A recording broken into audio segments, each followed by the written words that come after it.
atong first na mo-perform ang CDFA. So, grabe ka yellow. Nice kayong ilang costume. Very good. I love it. Okay, the senior citizens of Tuburan. Grabe, no? Nindot ka. Ayaw mo. Ako na yung mga kailangan. Yan ay mga retired teachers ano nila. So, tanawa o unsa manayaw ang mga seniors. So, naa sila yung pasabog-sabog, may mga ribbon. Handa. Dili kalupig ang mga seniors. So, kani sila, mga sila ang mga marksmen.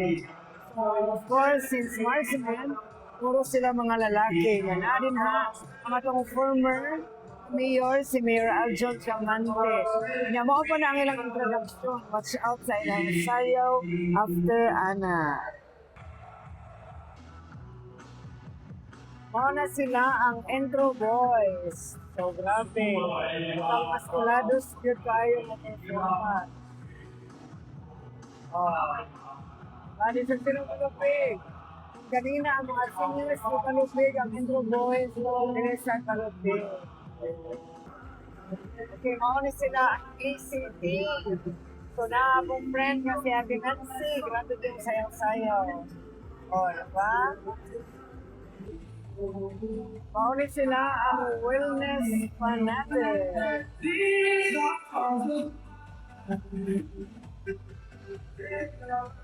Idol City, Idol Danny Durante, o sa tanang mga i-leads na mo, salamat kay nakong kanan na nakapresent kita dire. Sa matang tuwing, split, kaya tuwing, tulong naman na. So, ako na lang na ito, do, ay pumo president, di ba? Enjoy na ninyong tanan! Ikaw man, manayaw pag-ibig usap, kaya wani ka humanan. Pag-explain mo kaya ha, mabalitok ka ron ha. Mabalitok ka, gikan din sa season. Mauna sila ang Lungsod Dance Fitness. So, pinangunahan ni Mama Arlene. Grabe kasi Mama Arlene. Oh, Joy, naguna-una sa linya.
Just